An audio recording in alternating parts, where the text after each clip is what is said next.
1-to-1 ஆன்மீக நேயர்களுக்கு அன்பு வணக்கம். நம்ம சேனலில் தொடர்ந்து ஜோதிடம் தொடர்பான சுவையான விழிப்புணர்வு நிகழ்ச்சிகளை பார்த்துட்டு வரோம். அதில் இன்னைக்கு என்ன பார்க்க போகிறோம் அப்படின்னா, கிரகங்கள் ஒருவருடைய ஜாதகத்தில் கிரகங்கள் நீச்சம் அடையும் போது அது பலமாக இருக்குமா இல்லை யோகமாக இருக்குமா அப்படின்றத பற்றி தான் பார்க்க போகிறோம்.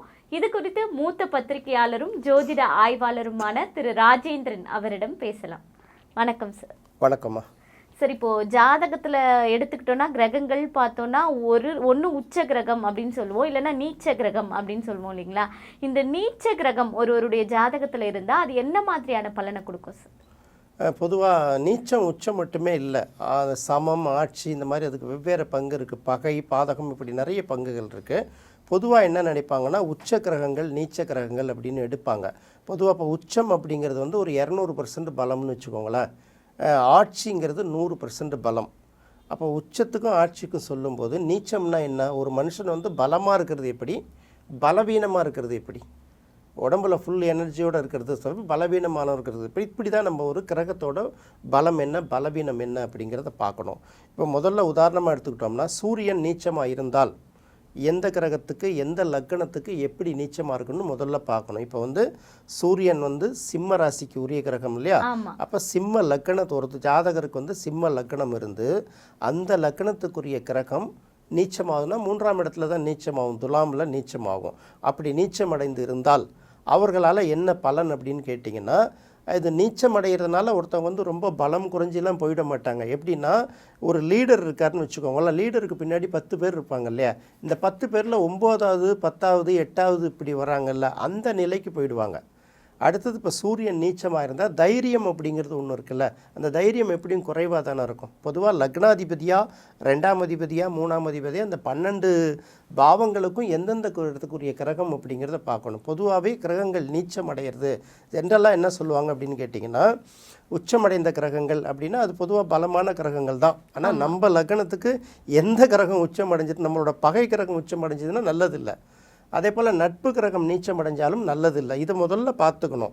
பொதுவாகவே ஒரு கிரகம் உச்சம் அடைகிறதுனால பெரிய பலனையும் கொடுத்துட்றதில்ல, நீச்சம் அடைகிறதுனால அவங்கள ரொம்ப அவங்கள பலவீனப்படுத்தி விட்டுறதில்லை. இந்த உச்சம் நீச்சம்ங்கிறத ஏன் சொல்கிறாங்கன்னு கேட்டிங்கன்னா, இப்போ நீங்கள் உங்களோட லக்னாதிபதி உச்சமாக இருந்தால் உங்களுக்கு நல்லது, நீங்கள் கம்பீரமாக இருப்பீங்க. இப்போ நம்ம என்ன சொல்கிறோன்னா, சில இடங்களுக்கு போய் இந்த ஒரே ஒரு பொய்யை சொல்லிவிடு உனக்கு நான் இவ்வளோ பணம் கொடுக்குறேன் அப்படின்னு கேட்டிங்கன்னா, இப்போ லக்னாதிபதி உச்சமாக இருக்கிற பட்சத்தில் என்ன பண்ணுவான், இந்த பொய் சொல்லி தான் எனக்கு இந்த பணம் வேணும்னா வேணாம் அப்படின்ட்டு வந்துடுவான் இல்லையா? அடுத்தது 2ஆம் அதிபதி நீச்சமாக இருந்ததுன்னா, இதை சொல்லி நான் உனக்கு இதை கொடுக்குறேன்னா அப்படி சொல்ல வேண்டிய அவசியம் எனக்கு கிடையாது, இப்படி சொல்லி ஒருத்தவங்களோட ஒரு பொய் சொல்லி தான் நான் பழிக்கணுங்கிற அவசியம் இல்லை அப்படின்னு பண்ணிடுவான். இப்போ இதே மாதிரி 2ஆம் அதிபதி நீச்சமாக இருக்கிறவன் என்ன பண்ணிடுவான்னா, வேறு சிலரோட உழைப்பு இருக்குது இல்லையா? இப்போ நான் ஜோதிடத்தில் ஒரு 10 கான்செப்ட் சொல்லியிருக்கேன்னா, இதை அப்படியே எடுத்து வேறு ஒருத்தன் யூஸ் பண்ணுவான். இது இன்னொருத்தன் எடுத்தது தானே, இதை எடுத்து நம்ம யூஸ் பண்ணுறது நமக்கு அசிங்கம் அப்படின்னு நினைக்கிறோம்ல, அதை யோசிக்க மாட்டாங்க. இதுதான் உச்ச நீச்சத்துக்கும் உள்ள வித்தியாசம். ஜெயிக்கிறாங்களா தோக்குறாங்களாங்கிறது வேறு. என்ன வேணாலும் பரவாயில்ல, எவ்வளோ கேவலமான வேணாலும் வேலைலாம் பரவாயில்ல, ஆனால் ஜெயிச்சா போதும் அப்படின்னு நினைக்கிறாங்கல்ல, அந்த இடத்துக்கு நீச்ச கிரகம் பலன் கொடுக்கும்.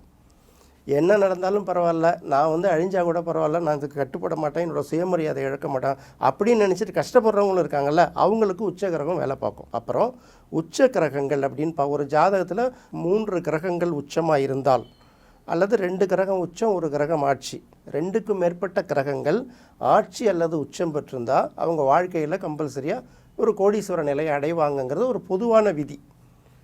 அப்போ 3 கிரகங்கள் நீச்சம் அடைஞ்சதுன்னா அவங்க பிச்சைக்காரங்கள் ஆகிடுவாங்கன்னு கேட்கலாம்ல, அப்படி கிடையாது. அதாவது உச்ச கிரகங்கள் ஒன்றை ஒன்று பார்வை செய்து கொண்டால், உச்சன் பார்த்தா பிச்சை எடுப்போம் அப்படின்னு சொல்லுவாங்க. பிச்சை எடுப்பான்னா இன்றைக்கி நம்ம தட்டு ஏந்திக்கிட்டு வீடு வீடாக போய் கேட்குறோம்ல, அவங்க ஒரு தொழில் பண்ணியோ ஒரு பிஸ்னஸ் பண்ணி அதுலேருந்து ஏர்ன் பண்ணாமல் ஒரு ஆலோசனை சொல்கிறவங்களா இருந்து ஒரு கூலியை வாங்குவாங்க இல்லையா? ஒரு ஆசிரியர் மாணவருக்கு பாடம் நடத்துறது, அது என்ன அடிப்படையில் அவரோட வேல்யூவை மதிப்பு போட முடியாது இல்லையா? அவர்கிட்ட படித்தவர் கலெக்டர் ஆவார் இல்லையா? அவர்கிட்ட படித்தவர் பெரிய சயின்டிஸ்ட் ஆவார், உலக லெவலில் பெரிய ஆள் வருவார், அமைச்சர் ஆகலாம், பிரைம் மினிஸ்டர் ஆகலாம், எல்லாம் ஆசிரியர்கிட்ட தான் படிச்சிருப்பாங்க. அப்போ ஆசிரியரோட வேல்யூங்கிறது அப்படி தான். ஆசிரியரோட வேல்யூங்கிறது கிங் மேக்கர். இப்போ நீச்ச கிரகங்கள் ஒன்றை ஒன்று பார்த்துக்கிட்டா நினைத்ததை சாதிப்பான்னே சொல்லிடலாம். அப்போ நினைச்சதை சாதிப்பாங்கன்னா அந்த நோக்கம் நிறைவேறாது. இப்போ டாக்டருக்கு படிக்கணும்னு நினச்சிப்பாங்க, டாக்டருக்கு படிச்சிருவாங்க. யாருமே சீட்டு கிடைக்காதுன்னு படிச்சுட்டு வந்துடுவாங்க. ஆனால் டாக்டர் உத்தியோகத்தை தான் பார்க்குறாங்களா, டாக்டருக்குரிய வேலையை தான் பார்க்கணும்னா பார்க்க மாட்டாங்க. வேறு ஏதாவது ஒரு வேலை பார்த்துட்டு இருப்பாங்க. திடீர்னு எம்எல்ஏ ஆகிடுவாங்கல்ல சில பேர், அப்புறம் உட்காந்து இன்ஜெக்ஷன் போட்டுட்ருக்க முடியுமா? இல்லை வேறு ஏதாவது கன்ஸ்ட்ரக்ஷன் அது இதுன்னு பெரிய லெவலில் இருந்தாங்கன்னா அவங்க அதை பார்க்க மாட்டாங்க இல்லையா? அப்போ உச்சன் பார்த்தால் பிச்சன். பிச்சன்னா அந்த இடத்துல பிச்சை எடுக்கிறேன்னு இருக்கக்கூடாது. ஒரு ஆலோசகனாக இருந்து அதன் மூலமாக கிடைக்கக்கூடிய வருவாயை அவன் பெற்றுக்குவாங்கிறது இப்படி சொல்கிறது. அப்போ நீச்சன் பார்த்தால் நினைத்ததை சாதிப்பான் அப்படிங்கிறத சொல்லலாம். ஜென்ரலாகவே ஒரு ஜாதகத்தில் நீச்ச கிரகங்கள் இருக்கிறது அவ்வளோ விசேஷம் அல்ல. இப்போ 7ஆம் அதிபதி நீச்சமாக இருந்தால் அவனுக்கு ஏற்ற துணைவி அவனுக்கு இருக்காது தானே அர்த்தம். இப்போ 5ஆம் அதிபதி நீச்சமாக இருந்தால் அவனுக்கு ஏற்ற பிள்ளை அந்த இடத்துல இருக்காது தானே அர்த்தம். லக்னாதிபதியே நீச்சமானா அவனே ஒரு சுயமரியாதை இல்லாதவனை தானே இருப்பான். இப்படி தான் கணக்கு. இதனால் இதெல்லாம் இல்லாமல் இருக்காங்கனால அவன் தோற்று போயிடுவான்னு எடுத்துக்கலாமா? அப்படி இல்லையே. ஒரு நாற்காலியில் உட்காரும்போது அந்த நாற்காலிக்குன்னு ஒரு கம்பீரம் இருக்குல்ல, அந்த கம்பீரத்தோடு இருக்கணும்னா அந்த இடத்துல உச்ச கிரகங்கள் வேலை பார்க்கும். இப்போ ராமருடைய ஜாதகத்தில் 5 கிரகம் உச்சம் அப்படின்னு சொல்கிறான். ராமருங்கிறது தசரத ராமனா வராரு, ஜானகி ராமனா வராரு, கோசல ராமனா வராரு. கடைசியாக சபரின்னு ஒரு ஆசிரமத்தை ஒரு பெண் இவரோட பக்தி வச்சு விருந்து சாப்பிட்டதுனால, மனநிறைவாக சாப்பிட்டதுனால சாப்பாட்டு ராமன் கூட ஒரு பேர் வந்துடுதுல்ல. அப்போ ராமனுங்கிறது எல்லாத்துக்கும் ஒரு கேரக்டராக சொல்கிறோம்ல. ஸோ அந்த மாதிரி ராமர் கடைசி வரைக்கும் மகிழ்ச்சியாக இருந்தாரா அப்படின்னா இல்லை. ஒரு சக்கரவர்த்திக்கு திருமகனாக பிறந்து 14 வருஷம் காட்டுக்கு போயிட்டு கிழங்கையும் அதுவும் இதுவும் சாப்பிட்டுட்டு ஒரு துறவி மாதிரி வாழ்ந்தார் இல்லையா? அப்போ உச்ச கிரகம் இப்படியும் கொண்டு விடும். எங்களுடைய ஆசான் நெல்லை வசந்தன் ஐயா இருக்கார் இல்லையா, அவருக்கு பார்த்திங்கன்னா அவர் ஜாதகத்தில் 4 கிரகம் உச்சம். அவர் கோடீஸ்வரனாக என்னன்னு சொல்ல முடியாது, ஆனால் வள்ளல் அவர் விதைச்ச விதை ஞானம் தானே இன்றைக்கி பல பேரை பல கோணங்களில் சிந்திக்க வச்சுருக்குல்ல. அவர் ஒரு புது கான்செப்டே உருவாக்கிட்டு போயிட்டார்ல. நெல்லை வசந்தன் ஐயா அப்படிங்கிறது எவ்வளோ பேருக்கு ஒரு இன்ஸ்பிரேஷன். எனக்கு தெரிஞ்ச ஒருத்தர் பேரெலாம் சொல்ல விரும்பலை, அவருக்கு 3 கிரகம் நீச்சமாக இருக்குது ஒரு ஜாதகத்தில். 2ஆம் இடத்துல செவ்வாய் நீச்சமாக இருக்குது. ஸோ மிதுன லக்னம். கடகத்தில் செவ்வாய் நீச்சம். பொதுவாக 2ஆம் இடத்துல செவ்வாய் இருக்கிறவங்க ஜாதகமே பார்க்கக்கூடாதுன்னு சொல்லுவாங்க. செவ்வாய் நீச்சமாகவும் இருக்குது. அவர் என்ன பண்ணுவார் அப்படின்னு கேட்டிங்கன்னா, இப்போ நம்மக்கிட்ட பேசிக்கிட்டே இருப்பார், நாளைக்கு போய் என்ன பண்ணுவார் அவரே கண்டுபிடிச்ச மாதிரி கிளாஸில் எடுத்துருவார். ஸோ அந்த இடத்துல இது பார்க்க மாட்டேங்கிறாள், இது இன்னொருத்தன் கான்செப்ட் தானே, நம்ம எடுத்து நம்ம கான்செப்ட்னு சொல்லலாமா அப்படின்னு யோசிக்கணும் இல்லையா? அதை பற்றி அவங்க யோசிக்க மாட்டாங்க. ஸோ அது ஒரு வகையில் லாபம் தான் எடுத்துக்கலாம்ல.